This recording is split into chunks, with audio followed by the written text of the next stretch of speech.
the key thing is that this technology has been stuck in the lab since the 80s, and it's now because of our Neurable AI system that essentially boosts the performance of brain data that we're able to bring it to everyday devices like headphones, earbuds, AR glasses, etc., and still get the performance that can deliver for customers.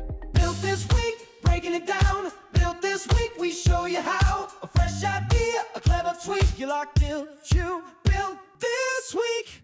Hey everyone, and welcome to Built This Week, the podcast where we share what we're building, how we're building it, and what it means for the world of AI and startups. I'm Sam Nadler, co-founder here at Rise Labs, and each and every week I'm joined by my friend, business partner, and co-host Jordan Metzner. How you doing today, Jordan? Hey, Sam. Happy to be back. Another exciting week in the world of AI. Lots of crazy fundraising from the major labs, and looking forward to today's special guest as well. Yeah, before I introduce our special guest who I'm really excited to talk with, please don't forget to like and subscribe. We have new episodes every Friday. We've just crossed the 25,000 subscriber mark on YouTube and growing every week. So today we're really excited to chat with Ramses from Neurable. Ramses, do you mind giving us a brief intro of who you are and what you do? And then we'll jump into the little demo we have. Yeah, for sure. So first of all, it's great to be here today and to speak to both of you. Really what we work on is something called a brain-computer interface, which is just a fancy way of saying a wearable device that helps you better understand your brain and control different devices. So these headphones that I'm wearing actually have sensors on the inside that record my brain activity. These are typically used in laboratories to track things like epilepsy or sleep disorders, etc. But you can use them in so many incredible ways, from tracking different disease states to the health to even, for example, helping you focus, or this really fun demo that I put together that actually helps me learn at the speed of my own thought, which is going to be a really fun time. Amazing. And my understanding is your first product is non-invasive, correct? So there's Correct. other kind of players in the space that are invasive, and this is a non-invasive approach. Correct, exactly. So no surgery, and you can take it off anytime you want. Amazing.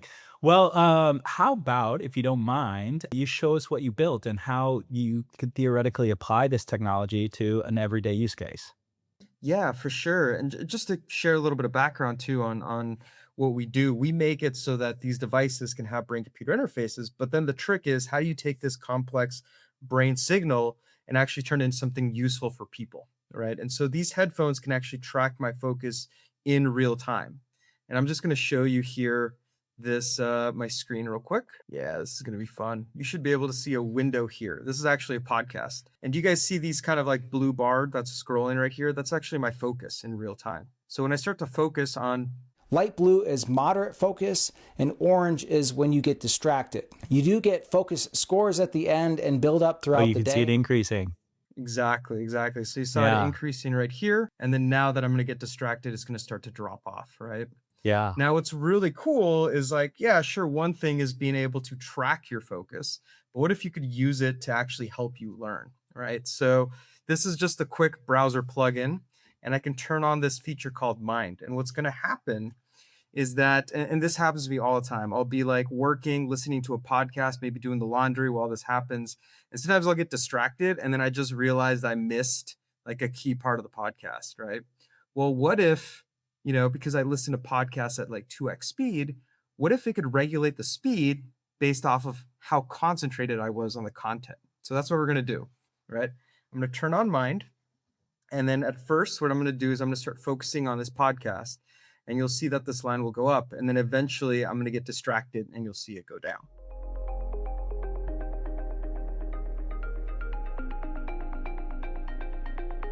And you'll see that my speed went up to 1.72, right? Wow, yeah. And now I'm getting distracted, and you'll see that it's slowing down. And then I'll focus again. That's amazing. This is a dream come true for Jordan, who listens to about podcasts at 2.5x. So you can see that joke dropped my focus dramatically. You see that? Yeah. Well, Isn't that cool? funny. Like, it keeps so you off task. Amazing. And this is just to be clear, this is just from the headset you're wearing on your ears right now, right? exactly. And this headset is available in the market. There's an app and everything that you can use that tracks your brain health, tracks your focus, and you can even use it to like remind you when you're going out of focus too. It'll like change the sound that you're listening to remind you to get back to task. But you can imagine how being able to leverage the brain, you can use it across so many different tasks. Like this thing, I literally whipped it up in a few hours, vibe coding it, but like now I have this automatic podcast information delivery system. Yeah, amazing. Yeah, maybe you could have it change the video if if your interest queen's too low, or yeah, if the videos were shorts, maybe you would just switch the short, as your interest dies or So something like many that. things that you can do. Like the brain is the most powerful organism in our body, right? And it has the most breadth of things that it can do out of any other organ. So the really the possibilities are limitless, right? This is just one fun demo to show it off. Let's jump into the business as a whole. And I know, we just demoed this one use case, but walk us through like, I've heard that there's a few other use cases. Gaming could be one. I'm sure there could be some medical use cases. Walk us through I know you've been at this for also many, many years. So it would be great to be hear a little bit about where the product is today and where it evolved as well. So the main use case for these products are two key things. One is tracking focus and attention, and the other one is breaks, right? So I'll show you guys something really cool here. If I can just share my screen real quick. So this is actually somebody reading a book for an hour and a half, and you'll see that their focus is relatively high in this green zone, right? And here's a crazy thing. When you feel tired, that's actually your body that's tired. Your brain has been tired sometimes for hours beforehand. And we can detect when that brain is getting tired, which is this dip right here. If you don't take a break, you're slowly burning out. But if you take this break, it actually releases something called adenosine. And it's like getting coffee for free without the caffeine, right? You essentially get this boost in performance, right? But it gets even cooler. If this is detecting when you need a break, we can also detect when you're getting distracted. Like how many times have you read a book and you realize at the bottom of the page you've been mind wandering the whole time, right? that's like me every time, right? Yep. But we can actually detect when you're getting distracted, this yellow zone, and change the audio. And we've been able to keep people in this like medium to high focus consistently. And it's just in the app. It's this little button called biofeedback right here that you just turn on. And now it's giving you live feedback about your focus. And all of this is just available essentially in the consumer application. The second use case is with brain health. So it tracks things like how much cognitive strain are you under? What is your mental readiness for today? And even the age of your brain. And you can see like, hey, maybe my brain is aging at a faster rate. Maybe I should go get an MRI or get checked out by a doctor. Those are the two main use cases right now in the consumer product. And what about with sports? This sounds like kind of a sports opportunity as well. Just thinking about concentration. Yeah, I mean, so there's just so many use cases for the brain, right? I mean, Sam mentioned, for example, gaming. You're mentioning sports. Well, in gaming, we have this new system that we released with HP at CES, right? And if you just Google search CES like Neurable, you'll see that essentially it's like the system that helps you overclock your brain. So what if you could cut 50 to 100 milliseconds just while you're gaming, right? We have this biofeedback system that's going to be released with those devices to help you improve your gameplay. In sports, same thing, right? Imagine doing a small priming exercise that then helps you essentially, get faster in your actual your gameplay or be more ready for the work that you do. Yeah, I was thinking almost like potentially surgeon use cases. I was thinking, and maybe this is like an ER doctor who's got a 12-hour shift and they're operating on people. It's high stress environments. And, I could imagine towards the end of the shift, if they can help maintain a sharper focus, they probably would have better health outcomes. Maybe that's a stretch, but it sounds like there's just millions of different use cases. For sure, for sure. And that's the key thing about what we're building, which is our goal isn't to build every solution. It is to essentially provide the tools for people who know the surgical room really well to leverage brain computer interfaces in their own use cases. Individuals in gaming that know that area really well to create new capabilities, etc. But the key thing is that this technology has been stuck in the lab since the 80s, and it's now because of our Neurable AI system that essentially boosts the performance of brain data that we're able to bring it to everyday devices like headphones, earbuds, AR glasses, etc., and still get the performance that can deliver for customers. I wanted to share with you guys something that I think was really, really cool regarding kind of this system. So this was actually from a post of one of the reporters that came and saw the system. It's a Tom's Guide post, and he says, and he used this system called Prime that helps you accelerate your brain. And he's like, a 30-something gamer who fell off a long time ago in first-person shooters found his swagger again. Essentially, he was able to cut a whole 100 milliseconds off of his gaming performance. Like, imagine you could do that just by using a brain computer interface. Like, it's so cool, the things that are possible. That's incredible. Can you give us a little history of kind of how you got into this, and how you even found this field and opportunity, and this study of all of this, and how you guys got your product to where it's at today? Yeah, I mean, it's been a lifelong journey. I got passionate about brain computer interfaces when I was about 8, right? I had a family member get into a tragic accident, unfortunately, where he ended up needing prosthetics. And so I wanted to build prosthetics that could be controlled by the brain. And then that made me focus my life toward electrical engineering. I got a PhD in neuroscience. And that's really where the first version of this Neurable technology got built in grad school at the University of Michigan. But what's really key there is I also saw something that completely just rocked my world, right? And in a bad way, which is like, and you both might know this just through the breadth of audiences they've spoken to, but the standard of care for knowing they have like Alzheimer's and Parkinson's is like 10 years into the disease. Like, that's crazy, right? And so what if we could bring this incredible technology that's in the lab to at scale devices like headphones and earbuds? We could do neuroscience earlier. We can identify problems sooner. We could take action, right? And so that became the mission of the company. And our goal was not to be the first company to release headphones with brain sensors or earbuds with brain sensors. It was to make sure that the performance was high enough that it would actually deliver on the promise of brain computer interfaces. So we spent about 10 years in research and development, building out the technology, backed by great investors, the US Army, and working across numerous partnerships. And now, fast forward all that time later, we started working with consumer brands to bring this technology to everyday devices. Amazing, amazing. Okay, cool. And I think before we kind of move on to some other stories, how can users find you? How can users find the product? Where can they find it? Is there an SDK, API? What are the people building with it? Just tell us a little bit more, kind of get how to get people a product in their hand, maybe. Yeah, for sure. I would highly recommend that individuals come join us essentially at our Instagram. We have two. One is Neurable underscore. The second one is mine. It's just my name, Ramses Alcaide. And the reason I recommend that is especially mine. I think mine is like a lot more fun. Don't tell them. But the reason for that is like I have these crazy experiments that I do. Like I'll drive a race car and I'll record my brain activity, right? I'll walk on fire and I'll record my brain activity. And so I got all these like crazy things that I've done.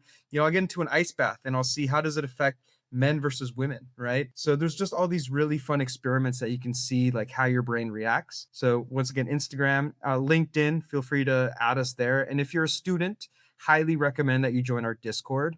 We have a ton of students there. They share their projects. They tell us about ideas that they're using to build with our existing system.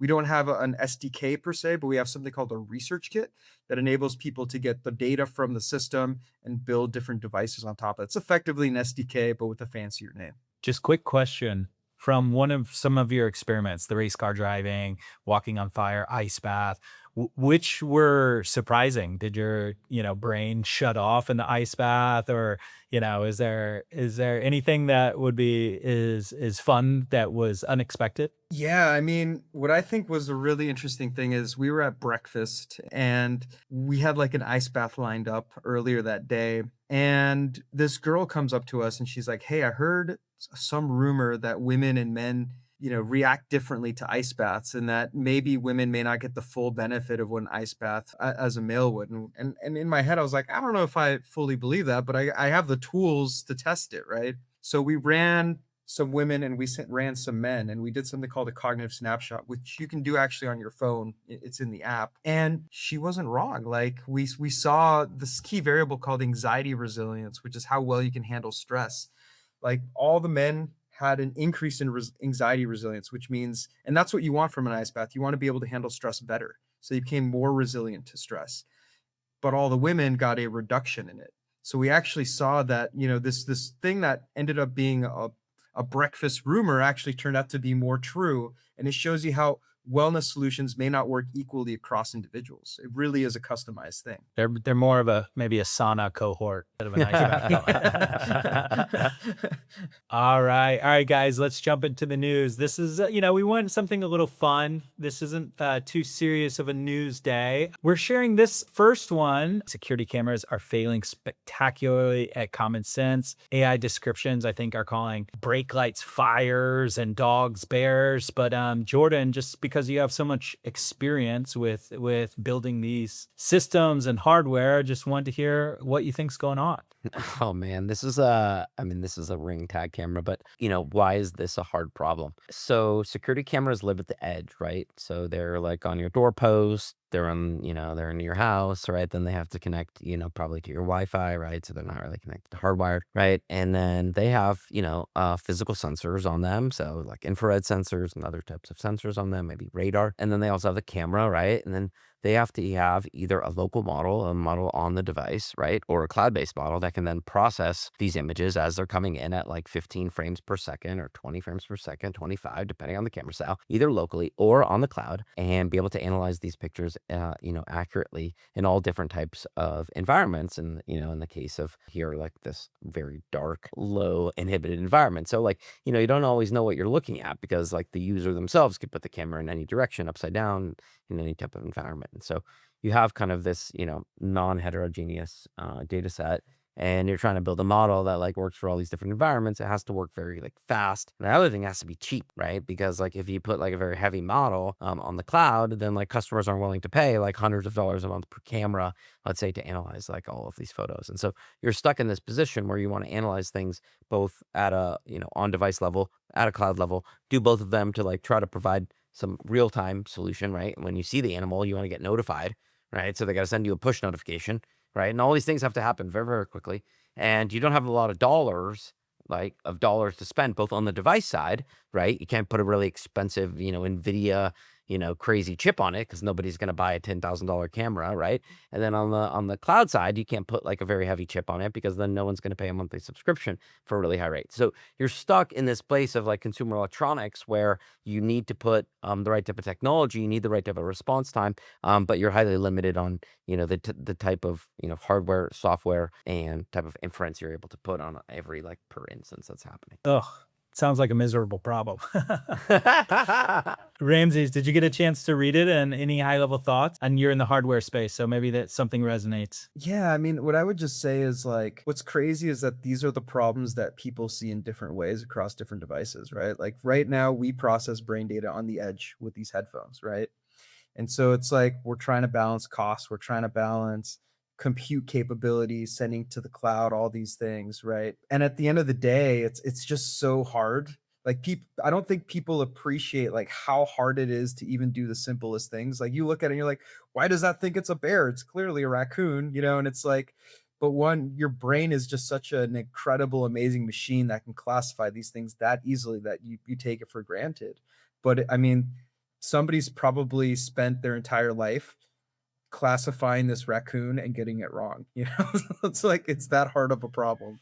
Great. And just to wrap up here, guys, just for fun, we thought this was hilarious. Kids are bypassing age verification checks with a fake mustache. Leave it to kids to get past some of those filters. I heard, I think it was today, Facebook announced that they're analyzing bone structure and facial height to understand if the user is a minor. But we thought this was a fun article to end the day. Yeah, I think it's kind of crazy to think about. That's how simple these machine learning models are to a certain degree, that just putting on a fake mustache is enough, right?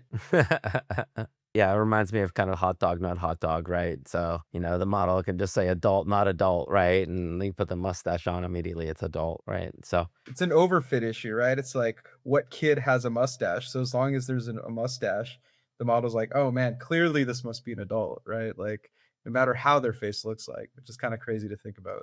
yeah, I remember there used to be video games to check your age. They would ask you like trivia, like kind of that would age you properly. Maybe we'll have to go back to that. But then ChatGPT just solves it again. So, I don't know. That's why we need a better device to understand true identity. Tell us more about how your device can tell true age. Actually, that's a really interesting perspective, which is so we've captured thousands of people worth of data at this point, and some of it with work with the Department of Defense and tracking the age of people's brain and how much damage, has happened, or, the case of a soldier in the field.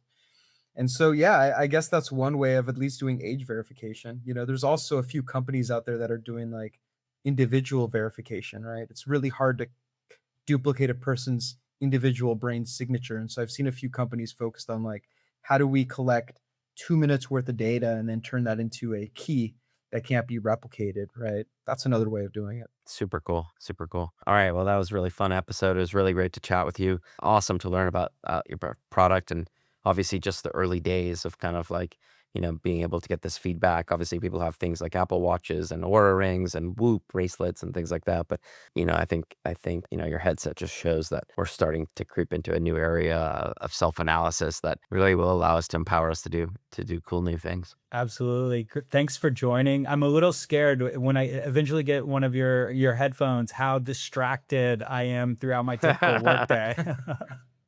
Maybe I Well, what don't I want can to tell know. you, week over week, you'll get better at it. That's why Oh, you're getting great. them. So there you go. Thanks for joining. Honored to be here. Bye, everyone. Step